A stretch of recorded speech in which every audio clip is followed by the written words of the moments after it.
Welcome to Let's Talk English podcast. Learn English with podcast. The tomatoes sitting on the shelf at your local grocery store right now are actually hiding a pretty shocking secret. They really are. Yeah, their painfully high price tag is directly tied to a war happening thousands of miles away. Right. And a massive global shortage of a very specific chemical compound. What's fascinating here is that we usually view a grocery run as just, an isolated local transaction. Yeah, you look at the price, you pay the cashier, and that is it. Exactly. But that sticker is actually a highly compressed map of international supply chains, global energy markets, and government money policies. Welcome to the deep dive. Today, we are taking on a topic that is literally affecting every single person listening to this right now. Yes, the global cost crisis. Right. We are talking about why everything from your groceries to your rent to the electricity powering the device you're using right now is getting more expensive. And it is happening everywhere in the world at exactly the same time. Our sources for this deep dive are really extensive. We are looking at a lot of simple economic reports, data on how global shipping works, and research on why prices go up for everyday buyers. And our mission today is to decode the hidden forces that are currently draining your wallet. Yes, we want to look past the simple news headlines. We want to explain how huge global events trigger a chain reaction. A chain reaction that ends right at your local checkout counter. Okay, let's unpack this. I want you, the listener, to stop and think about your last trip to the supermarket. Or maybe the moment you opened your last electricity bill. Yeah, hold on to that feeling of shock when you saw the total price. Because by the end of this deep dive, you will understand exactly why that number was so high. To do that, we have to start by defining the invisible force that is shrinking our bank accounts. The big word everyone uses is inflation. Right, inflation. But instead of making it sound like complicated math, we need to look at what it actually means for you. Basically, inflation means your money buys less stuff than it used to. Exactly. Imagine a basic loaf of bread.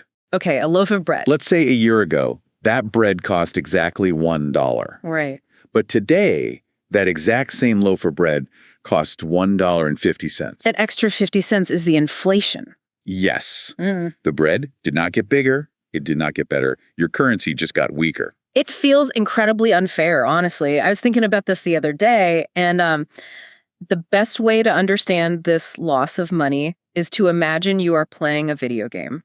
Okay, like an online game. Yeah, a multiplayer game. You spend weeks grinding, doing boring tasks over and over just to collect like 10,000 gold coins. Just to buy a specific item, though. Exactly. You want a top-tier armor upgrade. So you finally get the 10,000 coins. You walk your character to the shop. And then what happens? Right as you click to buy it, the game developers change the code. Oh, wow. Yeah, the armor suddenly costs 20,000 coins. The digital money you worked so hard to get was just cut in half in a single second. Your effort was the exact same, but the reward was slashed by someone else changing the rules. That analogy perfectly captures how inflation feels. It acts just like an invisible tax. An invisible tax. I like that. Yeah, it is a tax that nobody voted for, but everyone has to pay. It affects the food you eat, the gas in your car, and worst of all, your savings. Because your savings are just hours of your life that you traded for money. Right. And sitting in a bank, that money is quietly losing its value. Which means doing nothing with your money actually costs you money. It does. But this invisible tax didn't just appear out of nowhere. No, it has a starting point.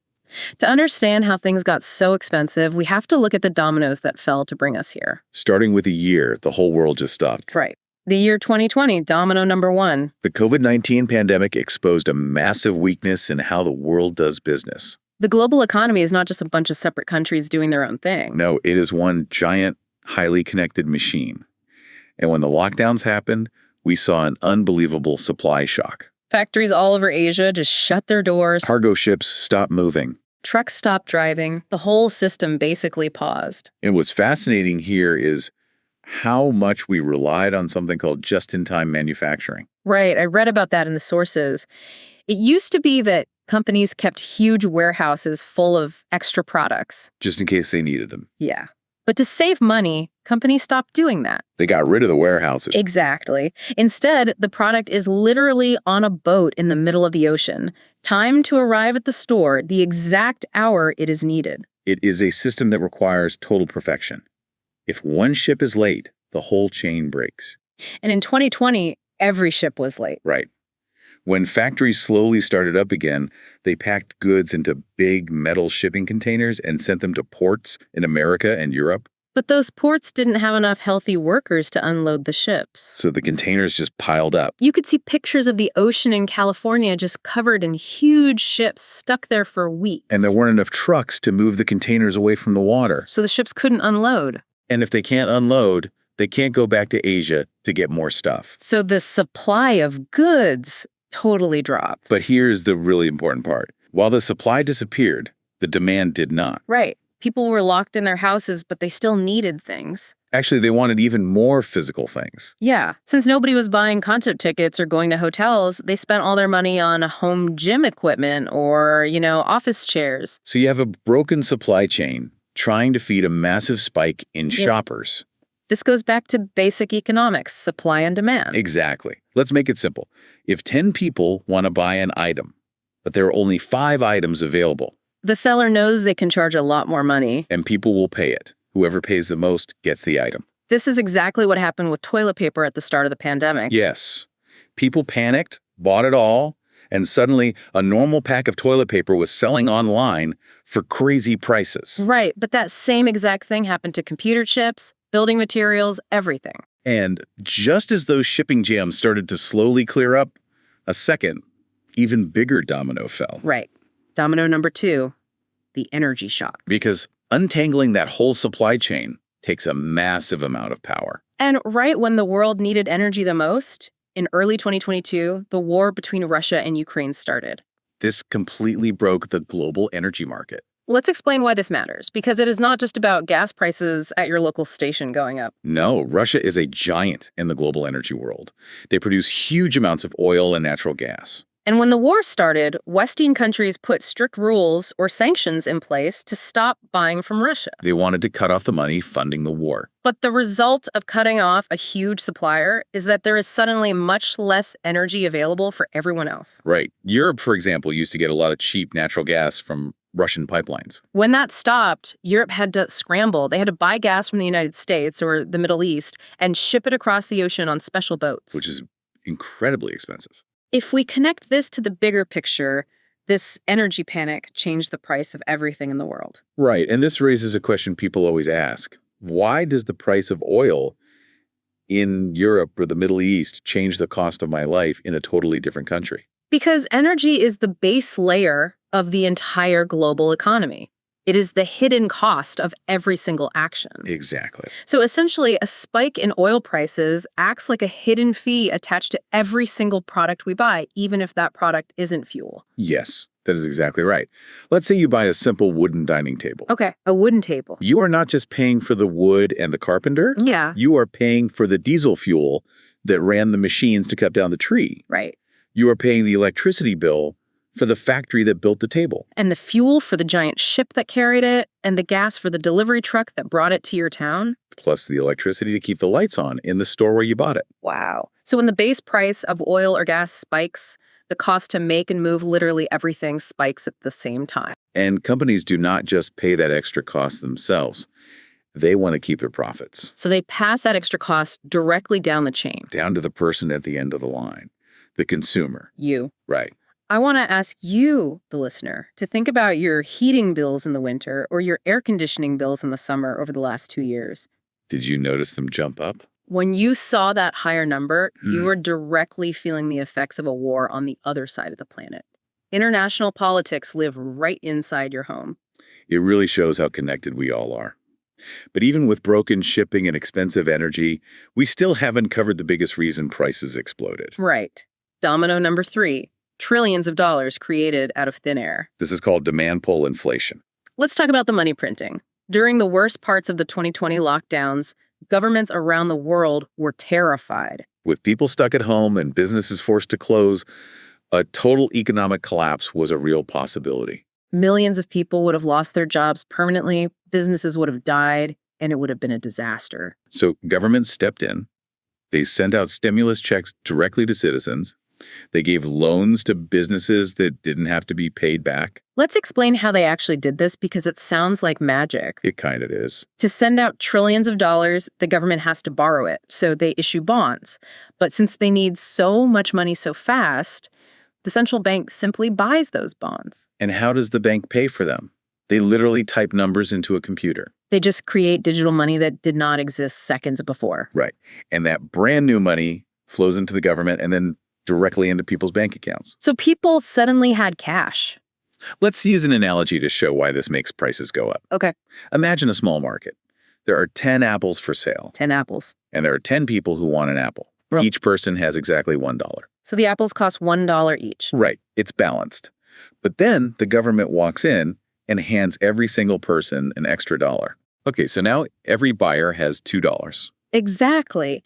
But there are still only 10 apples. The supply did not change. So what happens? The seller realizes people have more money, so the price of the apple goes up to $2. The apple isn't tastier, it isn't bigger. The buyers just have more money competing for the exact same amount of stuff. This is demand pull inflation. Too much money chasing too few goods. But wait, I have to push back here a little bit. Sure. People say printing that money was a huge mistake. But those stimulus checks kept families from going hungry. They kept people from losing their apartments. That is a great point. Was it really a mistake or just a painful trade-off we have to live with? When you look at the data, without taking a political side, it was a brutal choice. Governments had to pick between an immediate, terrible depression where everyone loses everything or future inflation. So they chose inflation. Yes. They decided it was better to make money worth less in the future, just to keep the world running in the present. They saved the patient with a strong medicine, but now the patient has a chronic side effect. Exactly. And nowhere is that side effect more obvious than in the housing market. Oh, the housing squeeze. This affects almost everyone. It was a double hit.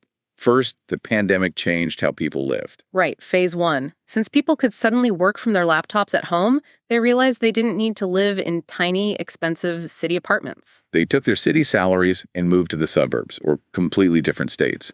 They wanted houses with yards and home offices. This created a massive rush. Too many people trying to buy houses in places that didn't have enough homes for sale. People were fighting over houses, offering way more than the asking price.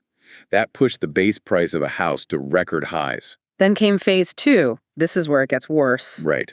Because inflation was out of control everywhere, the central banks had to try and stop people from spending money. And their main weapon for that is raising interest rates. This raises an important question. How does an interest rate stop inflation? Well, when the central bank raises rates, it makes borrowing money much more expensive. Right. For credit cards, car loans, and especially home loans, which are called mortgages. Let's break down the math on this mortgage trap because it is punishing. During the pandemic, interest rates were super low. You could get a home loan at like 3%. Which means borrowing money was very cheap. Exactly. So people didn't mind paying a high price for a house because the monthly payment was low. But when inflation hit, banks raised that rate to, say, 7%. Right. Let's say you borrow $500,000 at 3%. Your monthly payment is around $2,100. Okay. But if you borrow that same amount at 7%, your monthly payment jumps to over $3,300. Wow. Over $1,000 more every single month. Just in pure interest. It is extra money going straight to the bank. So even if the price of the house stays the same, the actual cost to buy it has skyrocketed. This blocks an entire generation from buying their first home. They simply cannot afford the monthly payment. And it also traps people who already own homes. Yeah, the golden handcuffs. If you bought a house at that cheap 3% rate, you literally can't afford to move. If you sell your house to buy a similar one down the street, your new loan will cost you $1,000 more every month. So nobody sells, which means there are no houses for new buyers. The whole system is completely stuck. Right. I want to ask you, the listener, to think about your own city. Does buying a house right now feel possible, or does it feel like a mathematical joke? For a lot of people, they are stuck renting from large companies that bought up all the houses with cash. It's just squeezing the consumer from every side. It really is. But, you can delay buying a house. You can wait to buy a car. But you cannot delay eating. No. Which brings us to the most painful part of this crisis, food inflation. Right, the dinner table crisis. Food is uniquely sensitive to every single problem we have talked about today. Let's trace a loaf of bread again. We already know it takes energy to make it. Diesel for the tractors, gas for the delivery trucks. But there is a secret ingredient in the global food supply. Fertilizer. Yes. Without chemical fertilizer, the planet simply cannot grow enough food for 8 billion people. And making fertilizer takes a huge amount of natural gas. Which brings us right back to the war. Russia and Belarus are not just huge suppliers of energy, they're also giant suppliers of fertilizer. Right. So when those countries were cut off from the market, fertilizer became incredibly expensive and hard to get. Imagine a farmer in South America or Africa. They suddenly can't afford enough fertilizer for their fields. So they use less, which means the earth grows less food. A smaller supply of food for the same amount of hungry people. Prices go up. But here's where it gets really interesting, or maybe just really scary. What's that? The weather. Climate change is adding a totally random variable that banks cannot control. Absolutely. Extreme weather is wiping out crops. We have seen massive droughts in America, ruining the corn, heat waves in Europe destroying olive trees, floods in Asia washing away rice fields. Every time bad weather ruins a harvest, the world loses millions of tons of food. And the global market instantly raises the price of whatever is left. So when you go to the store and pick up a loaf of bread, you are literally holding the result of global chaos. Yes. That bread represents the price of oil, the lack of fertilizer from Eastern Europe, the extra money printed by the government, and a drought happening thousands of miles away. All of those giant forces smashed together right on the barcode of your groceries. It is terrifying how fragile our basic survival systems are. It is. Okay, so we have mapped out the whole crisis. We traced the dominoes from broken shipping to energy wars to money printing to the housing market to the wheat fields. It is a lot to take in. But we have to talk about what we hear on the news today. Because if you turn on the TV right now, reporters are smiling and saying inflation is going down. Right. They say inflation is defeated. So what does this all mean? Why does everyone still feel so broke if the news says things are better? This is a really important point. There is a huge difference between a lower inflation rate and cheaper prices. Let's explain this clearly. The central banks raised interest rates, which slowed down the economy. People stopped buying as much, so the inflation rate dropped. Let's say it dropped from a scary 9% down to a normal 3%. That sounds like good news. But, and this is the bitter truth, a lower inflation rate just means prices are rising slower. Slower. They are not dropping. Exactly. Let's go back to the math. If your basket of groceries cost $100 and inflation was 10%, the basket goes up to $110. Okay, $110. The next year, the news says inflation is only 3%. Great job. But that 3% is added on top of the $110. Yes. So your groceries now cost $113. The price is still going up. That $100 grocery bill from a few years ago is never coming back. The damage is permanent. That is why people are so frustrated. The news tells them the economy is great, but their bank account is still empty. Because their salary didn't magically go up by 20% to match these new permanent prices. What consumers actually want is called deflation. That is when prices actually drop and go backwards. But governments are terrified of deflation. Right. Because if people expect prices to be lower next month, they stop spending money today. And if nobody spends money, companies go bankrupt, people lose their jobs, and it causes a huge depression. So governments will do everything they can to make sure prices never truly fall back to where they were. So I want to ask you, the listener, have you actually noticed things getting cheaper? Or does it just feel like the bleeding has slowed down? Trust your eyes, not the news. The higher prices are the new normal. Okay, so knowing that this is the new normal, how do we survive it? We need to look at solutions, both on a global level and for you personally. Let's start with the big picture, global solutions. The sources show that countries are trying to fix these fragile systems so this doesn't happen again. One major strategy is called nearshoring. Basically, making things closer to home. Yes. Instead of relying on one factory in Asia to make all the world's computer chips, America and Europe are building factories inside their own borders. It might cost a little more to pay the workers locally, but if a global disaster happens, you still have your supplies. It makes the country stronger. The second big change is energy. Countries realize that depending on foreign oil is a huge risk. Because if a war starts, your whole economy suffers. Right. So they are pouring money into wind, solar, and nuclear power, not just to save the environment, but to protect their own wallets. If you make your own energy from the sun or from nuclear plants, you don't care if the global price of oil spikes. You are protected. And finally, central banks have to be more careful about printing money. They can't just dump trillions of dollars into the economy without causing long-term damage. Right, but those are massive, slow changes. What can the listener do right now, this week, to protect themselves? The sources suggest a few very practical steps. First, you have to be aggressive about tracking your money. Yes, looking for what we call ghost subscriptions. Exactly. The modern world is full of small, automatic monthly charges. A streaming service you never watch, a premium app you forgot about. $10 here, $15 there. Doesn't feel like much, but over a year, it is a massive drain on your cash. You have to cut them. Second, change how you shop. When non-perishable goods, things that don't go bad like rice, pasta, or paper towels, go on sale, buy them in bulk. Because you know the price is probably going to be higher in 6 months, so you are saving future money by buying it today. And use technology to compare prices everywhere. You can't be loyal to just one grocery store anymore. You have to use apps to find the best deals. It sounds like a lot of work, but understanding all this stuff we talked about today gives you a huge advantage. It really does. It is so easy to just look at a high price tag and feel angry and helpless. But when you understand the invisible gears turning behind the scenes, the ships, the oil, the banks, you aren't helpless anymore. You can change your habits. You can take control. Knowing how the game is played makes you a better player. It absolutely changes how you feel about the crisis. Okay, let's do a quick summary of this massive journey. We started with the COVID-19 lockdowns, breaking the fragile shipping networks, creating a huge supply shortage. Then we added the war in Eastern Europe, which spiked the cost of oil and natural gas, making everything more expensive to produce and transport. Then we looked at the central banks printing trillions of dollars, giving people lots of cash to fight over the few items that were actually available. That combination broke the housing market, freezing people out with high interest rates. And it broke the food supply, making fertilizer scarce and leaving us vulnerable to bad weather. It is a perfect storm. It really is. But I want to leave you, the listener, with one final, brand new thought to chew on. What is it? We all sit around wishing prices would just go back to the way they were 10 years ago, right? Of course. Yeah. Everyone misses cheap food and cheap delivery. But what if that era of cheap everything was actually a historical accident? An accident. Think about it.